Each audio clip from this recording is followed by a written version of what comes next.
हर महादेव, जय श्री राधे डिवाइन्स। कैसे आप सभी लोग? बहुत बहुत स्वागत करती हूँ आज आपका रिलेशनशिप रीडिंग में। आपके पार्टनर के late night thoughts, feeling, emotions, उनकी भावनाएं आपके लिए क्या है, हम चेक करेंगे। Candle wax on paper is we are going to use as a divination tool.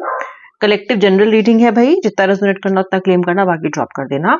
Collective reading है, टाइमलेस रीडिंग है, मेल फीमेल, जैसे कि मेल फीमेल स्पेसिफिक नहीं है, जिसका मतलब है।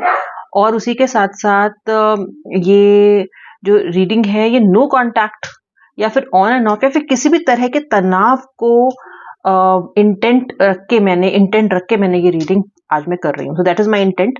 यही सेट किया हुआ है मैंने कि अब जो लोग नो कांटेक्ट में हैं, जो लोग सेपरेशन में हैं, उनके लिए ज्यादा रेजोनेट करेगी ये रीडिंग। ठीक है, चलो स्टार्ट करते हैं। श्री राधे, श्री राधे, हर हर महादेव। ठीक है, चलो व्यूअर्स, जरा इस फ्लेम पे फोकस करो और अपने पार्टनर का नाम मन में 3 बार लो और उसके बाद इस रीडिंग को तुरंत लाइक कर देना for the energy exchange. Shri Radhe, हर हर महादेव। आपकी भी जो भावनाएं मुझे दिखेंगी वो मैं बताऊंगी आपको। ठीक है, जो दिखेगा सब बताती हूँ। सबसे पहले देखते हैं कि इनिशियल जो वैक्स की एनर्जी है वो क्या कह रही है। श्री राधे, देखिए लेटर ए दिख रहा है मुझे यहाँ पे। देखिए लेटर ए, उसी के साथ साथ ओ भी दिखाई दे रहा है मुझे यहाँ पे। Letter D, letter B, D तो बहुत ही क्लियर है। नंबर 9, नंबर 6, ये भी दिखाई दे रहा है बहुत क्लियरली। NCST, ठीक है। Signs Leo, Virgo, Libra, Scorpio, Capricorn, cancer, Taurus, ये राशियां दिख रही हैं। सभी साइंस दिख रहे हैं लेकिन कुछ राशियां मेन दिखाई दे रही हैं। ठीक है, सबसे पहली जो एनर्जी मुझे आज रीडिंग में इस वक्त मिल रही है वो है आपकी लॉयल्टी की। आपकी इनके साथ जो आप बने रहे हो एनर्जी लेवल पे, इनके साथ हमेशा खड़े रहे हो, इसकी एनर्जी मुझे मिल रही है।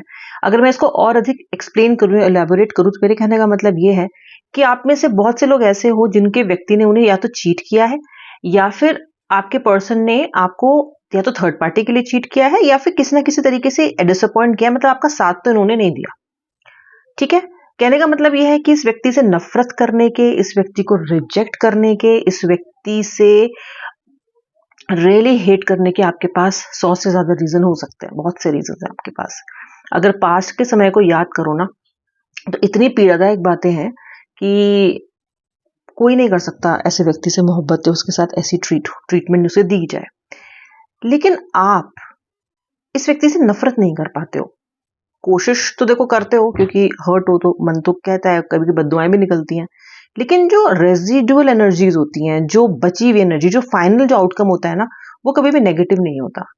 ठीक है, अगर आपने ये बातें अपने फ्रेंड्स के साथ शेयर की हैं या कोई ऐसा व्यक्ति है जो ये सब जानता है, और अगर वो व्यक्ति आपसे कहता है बार बार कि तुम इसको छोड़ दो और ये व्यक्ति अच्छा नहीं है और ये व्यक्ति ने तुम्हारे साथ ऐसा किया, हो सकता है आप उसकी हाँ में हाँ मिलाते हो कि हाँ यार तुम ठीक कह रहे हो, क्योंकि आपको पता है कि वो व्यक्ति अगर लॉजिकली देखा जाए तो ठीक कह रहा है।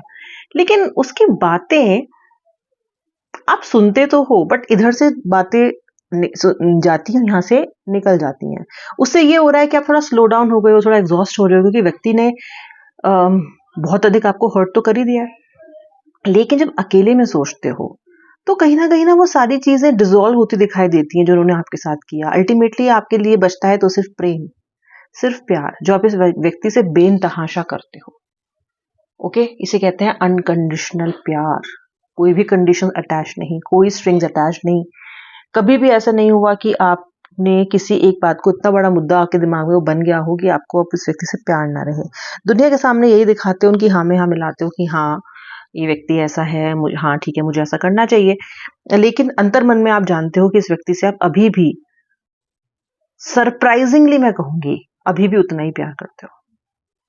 सरप्राइजिंगली इसलिए कह रही हूं कि इतना सब कुछ सहने के बाद किसी व्यक्ति से उतना ही प्यार करना, ये बड़ा डिफिकल्ट है, बहुत डिफिकल्ट है। गूज बम्स आ रहे हैं मुझे रीडिंग को करते वक्त, क्योंकि ऐसा कैसे हो सकता है, पर ऐसा हो रहा है।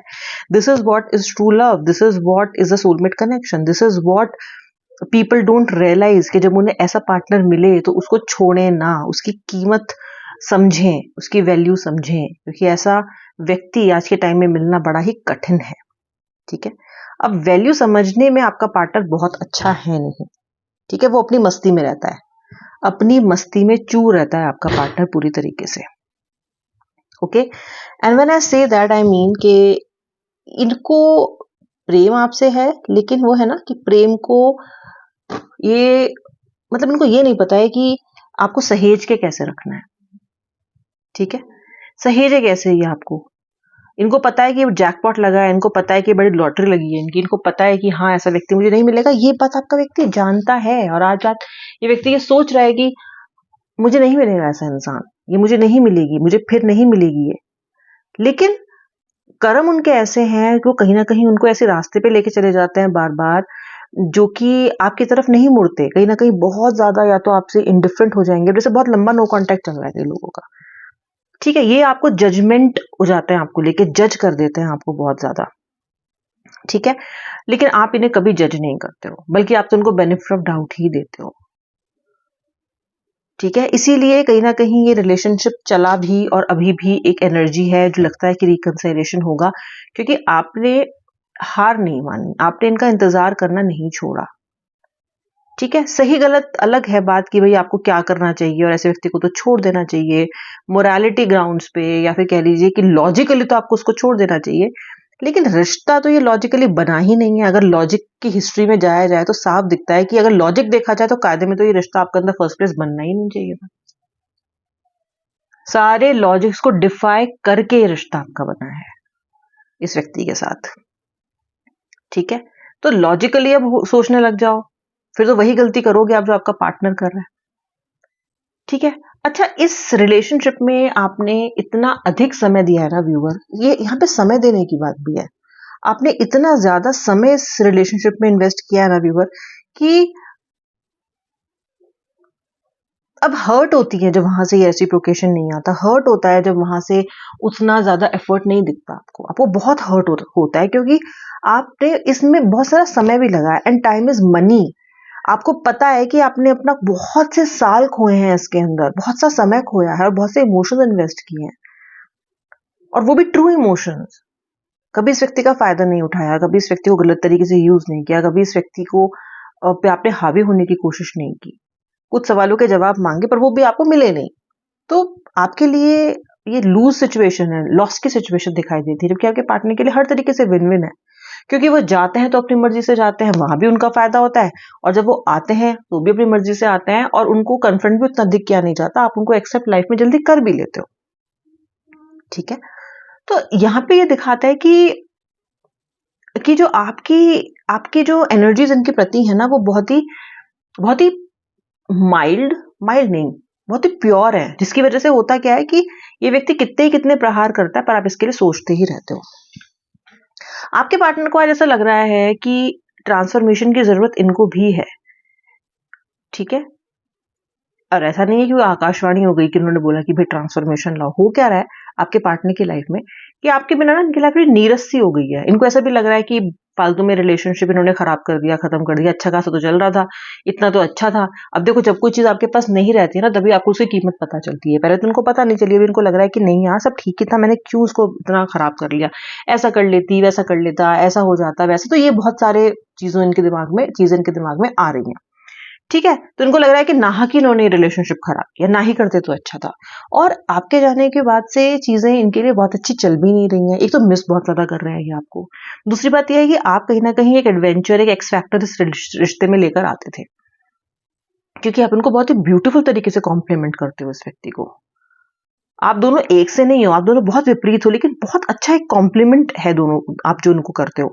तो इनको आपसे दूर होकर रियलाइजेशन हो रहा है कि नहीं यार ठीक तो था, सही तो था, मैंने क्यों फालतू में खराब कर लिया, थोड़ा सा मुझे और संयम रखना चाहिए था, थोड़ा सा मुझे और समझदारी दिखानी चाहिए थी। तो ये ना अपने आप को कुछ कुछ चेंज करने की कोशिश कर रहे हैं, ट्रांसफॉर्म करने की कोशिश कर रहे हैं। अब किस हद तक कर पाएंगे, कितना डीप कर पाएंगे, वो मैं अभी नहीं कह सकती हूँ, लेकिन इतना जरूर कह सकती हूँ कि हीलिंग एंड ट्रांसफॉर्मेशन इस व्यक्ति की चल रही है आपको लेके अभी। तो जब ये पर्सन आके आपसे नेक्स्ट टाइम बात करेंगे तो ये आपको बहुत ही अलग और न्यू पर्सन लग सकते हैं। आपको शक भी हो सकता है इन पे कि क्या ये सही तो है, ट्रू तो है, इसकी इंटेंट तो ठीक है। फिर मे बी आप ये देखोगे कि इंटेंट चेक करो, पता नहीं क्यों नर्वसनेस हो जाएगी आपको कि इसको क्या हो गया। That kind of things I can see happening in the future. ठीक है। सो इस व्यक्ति को एक रियलाइजेशन की जरूरत है, जो कि मुझे लग रहा है कि आगे होगी, और रियलाइजेशन इसलिए भी होगी क्योंकि इस व्यक्ति की भी गरज है, इस व्यक्ति की भी गरज है और आपसे ज्यादा है, क्योंकि आप फिर भी अपने अकेलेपन को झेल लेते हो, आप फिर भी कहीं ना कहीं ठीक है, रोते हो धोते हो जो भी है, लेकिन फिर भी कहीं ना कहीं बाद में स्टेबल हो जाते हो। लेकिन इस इंसान के लिए ये दिखाता बहुत स्ट्रांग है, एक ऐसा मास्क पहन के रखता है, लेकिन ये अंदर से बहुत ज्यादा वीक है, बहुत फ्रेजाइल है आपका पार्टनर। दिखाने से कि मैं बहुत ज्यादा स्ट्रांग हूं, उससे कुछ नहीं होता है, आपका पार्टनर बहुत फ्रेजाइल है। ठीक है। सो ये भी ये सोच रहा है कि मैंने गलती की, अब मुझे तो वापस जाना चाहिए, क्या करूं, समझ में भी नहीं आ रहा है रास्ता, अभी रास्ते उन्होंने खुद ही बंद किए हैं बहुत सारे, लेकिन फिर भी लग रहा है कि नहीं यार, I have to move, I have to go and talk to this person. तो मुझे वो होता हुआ आपके लिए आगे दिखाई दे रहा है। यही आपके पार्टनर इस वक्त बहुत ज्यादा स्ट्रांगली सोच रहे हैं। ये आज आपके पार्टनर के late night thoughts, feeling, emotions थे। अब मैं मिलूंगी नेक्स्ट वीडियो में, तब तक के लिए राधे राधे, हर हर महादेव।